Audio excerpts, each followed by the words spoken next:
Daredevil Born Again came out on, was it Tuesday? Yeah. Wednesday? They dropped one episode. I didn't even hear about it. I didn't even know that there was a new Daredevil show coming out. What is it, season 2 of the new Disney version? And basically, it's Daredevil Born Again. Yeah, Daredevil Born Again season 2. Again. Yes. Except they're not covering the Born Again storyline at all. And They already did that. They already did that in the Netflix series. So it's so confusing. First season went to shit. I don't know about you guys, but I like to have Daredevil in my Daredevil show. And he's barely in the show. We're following a bunch of characters, some of them created by Mark Waid, running around and it was so boring, dude. Looks like a bunch of women. Who the hell is this guy? Like, What, you didn't like the BB report, Gary? I don't care what he needs to do. Lockdowns, task force, throw the book at him, whatever. If these animals can do something like This cannot be in the show. I haven't seen the first episode. Oh, what did this? The first 2 episodes came out? This cannot actually be in the show, is it? Is this an actual scene in the second season? What is this? The BB report? that, what's next? It's the freaking acting in those. oh, dude. I think the opening of this episode is an example of how this show just doesn't understand how to engage the audience. It has Daredevil beating up some guys with no context at all. I have no idea what's going on. I don't know if it's trying to save someone or it's just beating up people without any cause or reason. And it's weird because usually fight scenes are fun. This was right out of the gate. It was a chore. Boring. Well, He's trying to befuddle the Kingpin's grand master plan of selling guns to criminals in New York, which I guess he has to because that's the FBI's job now. Yeah, that's right. We eventually get that. But at the opening, he's just beating up people. And I'm like, I love how they treat me. If they give context later, it could be fine. I don't know. I haven't seen the episode. I'm okay with them starting off, if they did start it off with action scenes. If they just gave the context later, I guess. Man, the first season was so good. New York like it's Not the Netflix version. walled off, right? And you can't escape it for some reason. And yet still better than current day. Apparently the same fight choreographer is working on this one as the Netflix one, but the problem is you need to have the same director and editor to make that choreography look good, and it just looks sloppy and boring. And you need the same writers, so they have some context that matters, right? The choreography is like the least important thing about the show. Like it felt like the first episode was an hour and a half long, but I think it was only 45 minutes. Yeah. And I wish that I fucking gave a shit about this character still. Do you remember that fight scene in the first season on Netflix? What? No, I don't think it was the first season. No, was it the second? It was either the second or third. It was the hallway scene. It was the hallway scene whenever the Kingpin traps him in prison and he has to go through. There's a good hallway scene with him, and there's a good hallway scene with Frank, the Punisher, as well, when they're in prison. It's not together, but they both have like this long extended hallway scene, action scene. Man, it was so good. It was very realistic too. Like it wasn't like buffed up to where he's like super duper superhero. No, it was like he was losing energy and getting tired and kind of flipping around and stuff. But it was so good. It was like, man, it was all one shot. Oh, man. Because I think just like so many other people, I loved so much of what they did with him on Netflix. Yes. And I love season 3. Not necessarily didn't love season 3, but I still cared a lot about the I liked season 3 a lot. Not as much as the other 2, but I liked season 3 a lot. character. Yep. Even after Defenders and like things like that weren't Defenders sucked. exactly the best projects. I really cared about the character of Matt Murdock in Daredevil, and this feels like an alternate reality. Look at that suit. The suit looks good, doesn't it? It's all black, and he's got the double D's. I like that suit. It is. It is an alternate reality. You got so many damn side characters that feel like they're forced into this show between black reporter lady, black lawyer lady. We're still going to see, young little white tigress soon. Like all of this shit. Man. I forgot about that. The therapist's ex-girlfriend. It's just like, Heather Why is Glenn. she in this? Who? I didn't see the season 1 of the Disney show, and I didn't see the She-Hulk episode either. Well, I saw a lot of bits and pieces of it. I was just so dipped out at that point. I was like, oh, man. Give me a reason to come back. Oh, Why is she still here? She's there. That character, and now we're seeing her trauma from what happened last season. Like, I don't give a crap about her. Why is she giving so much time? By the way, don't read the comics if you don't want to know how her story ends, because I'm looking forward to it. I am too. I'm like, why didn't they do that last season? But it looks like they're not going to do that, Razor, and they're setting up her villain arc. So she keeps seeing Muse, which is like one of the best modern villains created by Marvel, and they fucking cucked the shit out of him and made him an incel in season 1. So much so one of the co-creators fucking wrote me this fucking email just raging how much they were pissed off about it. And somebody said Typhoid Mary. I don't know how you could do that. Maybe. I think female Muse. So there's a female Muse now. I guess it was created last year. Whatever. I would not be surprised if that's where they're heading. It looks like she's definitely going on a villain arc. Possessing her or something. Yeah. Like keeps having mental effects on her every time he appears and stuff. Unlike, I quite like the start. I would have preferred more of that kind of thing. It did feel, though, that the moment the side characters came in, these are the people that we really want to talk about. These are the really important things. Yeah. And Kingpin's wife is still in after the entire first series, which was just about her cheating on him. And him taking on, oh no, actually it was my fault, I shouldn't have done all of this. I was fully expecting him to have some kind of master plan. He was using her for something, and now it's like, no, everything that was set up was actually just genuine. It's fucking Disney MCU fucking bullshit. Why is she so prominent? These men sitting around the table with her. What? Why isn't the Kingpin the one in charge? Shit, there you go. That was my worst part of the episode. Kingpin and... Look at this. She's like sitting here too. What are we doing? What is this? Matthew Illard across from each other, and every kind of like decision that was made was always brought through that it was our decision. Vanessa and Mike. It was just like, why is the Kingpin not at the head of the fucking table here? Yeah, exactly. Why is he not sitting in this chair? Oh, you can just tell by the setup.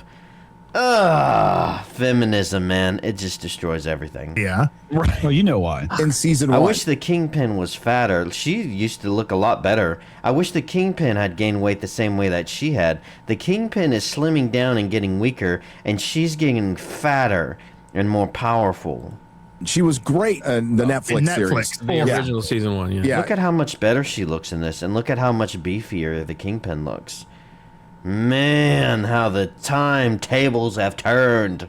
But now they've made her, like Karen Page, completely insufferable. Like, I can't stand them now. Karen Page is just female action character. I can't stand Karen Page. I didn't actually like a lot of parts of her in the beginning in Netflix. She was okay. But I think it was maybe in season 3 they gave her an entire episode to herself. I didn't like that. I was just like, what? Why do we have a whole episode for Karen Page? Was that her earlier in this? Did she dye her hair? She's becoming less and less of a good character for me.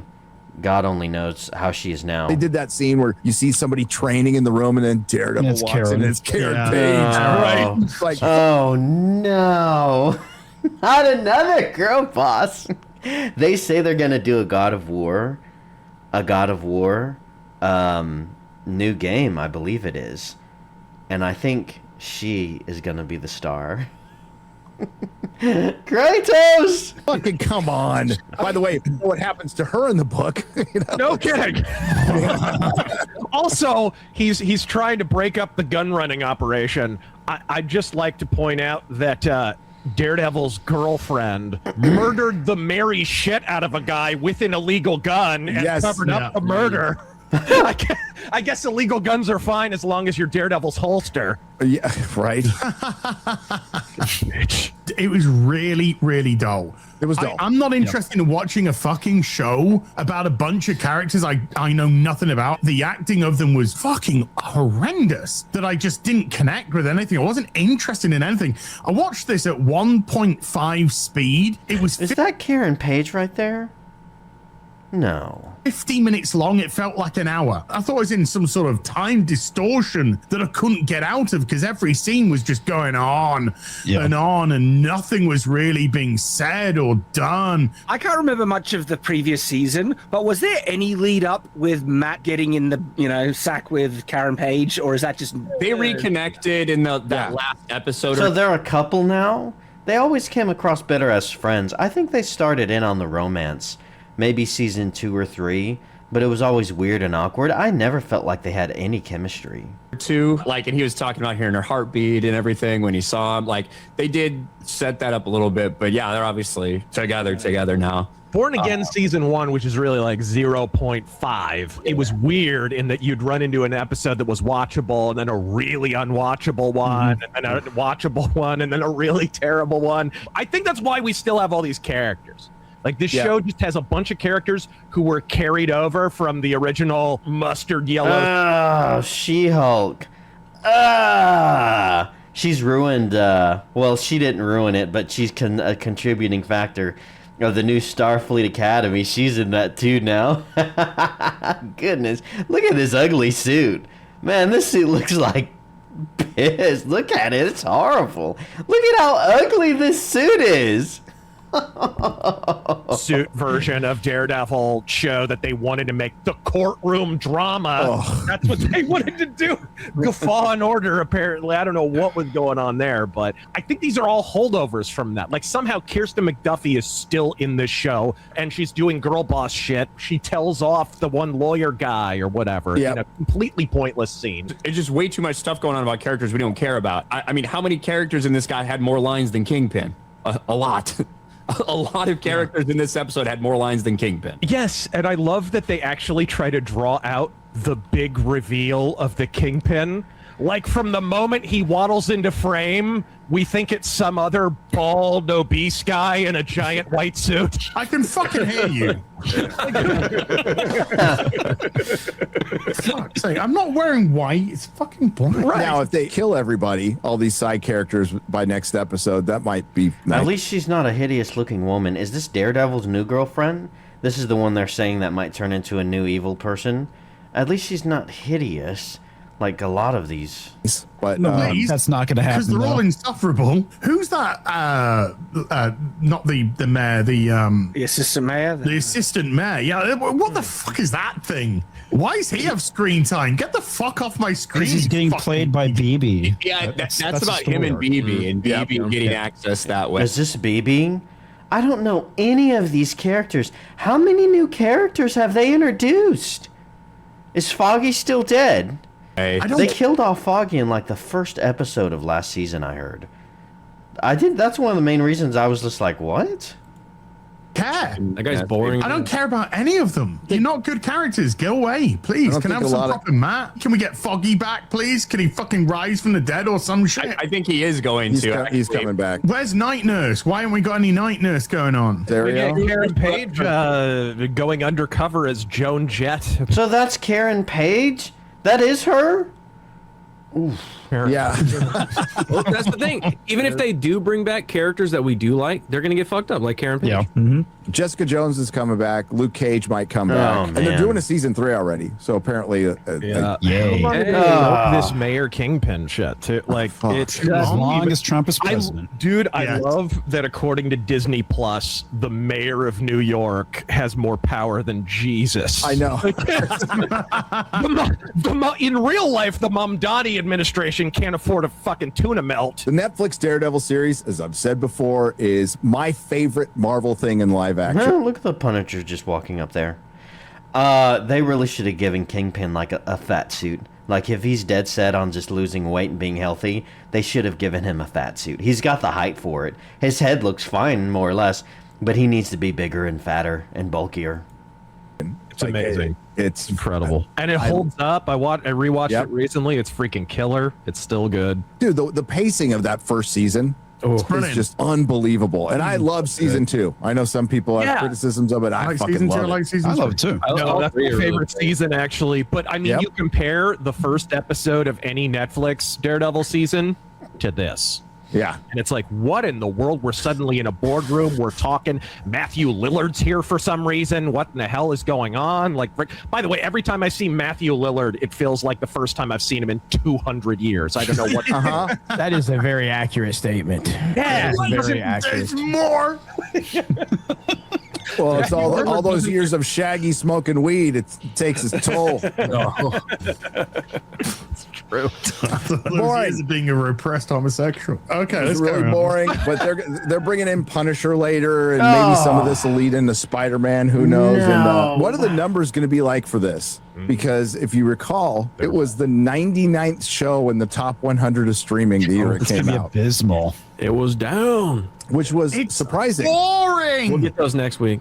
They used a lot of excuses that we had to rewrite things, and only at the end did we get full control and make the entire things our own. This just feels exactly like season 1. There is no obvious difference from something solely theirs or anything that to adapt. I mean, I think the writing is maybe marginally better, but there's a hell of a lot of headroom above the absolute bubbling bullshit of season 1, right? Like, so there's a lot of room for improvement. Yep, that could be said for all of Disney Marvel, and I just don't think they've shaken that MCU moniker yet, even though they're bringing back all the white boys, which is great. Hey, at least I will say that in this show's defense, Daredevil's in his outfit, kicking. Yes, He's and I actually- like the costume looked good. The costume it does Yeah, I think the costume does look kind of cool, man. look really good. And the So, DD is finally there. Yeah. You know? And big as well, not just like tiny little fucking DD. It's like big. Look at that. Man, look at that. That looks great. In his first costume, I always thought there was something really wrong with the eyes. Like the red suit. Like it was like the brow over the eyes, they shrunk it a little bit. So it looked a little strange. Other than that, I thought it was okay. This one looks much better, though. I really like this costume a lot. Great. I like the costume, but it's something that's very superficial to what's going on in the actual show itself, and just how much Matt Murdock did we get in 50 minutes? Like fucking 7 minutes. Also, it felt like it was never in the show. Yep. Well, I'm sold. Oh, yeah. Oh no! Grace Randolph said episode 4 through 8 is peak. When Grace Randolph said that Brie Larson is going to tank the Super Mario Galaxy movie. Yeah, I remember. Yeah, I remember. yeah. How'd that work? Oh man. Well, I don't know. Doesn't sound like I'm gonna have any reason to watch it then. I mean, I heard all the negative stuff from season 1, the Disney version, and from what it sounds like, it doesn't sound like anyone's watching this. If it was so good and it was just as good as the Netflix stuff, how come no one's watching it? I didn't even know a new season was coming out. I don't know. Have any of you guys seen it? Have you checked it out? And if you have seen it, do you agree with these guys? Do you think it's complete crap?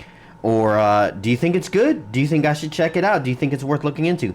Let me know your thoughts in the comments below, and please don't forget to hit the like button and the subscribe button and the bell icon. All it takes is a YouTube account. It's free. Goes a long way in helping me out. Everything's free, and I really do appreciate it. Thanks for watching, guys. Till next time.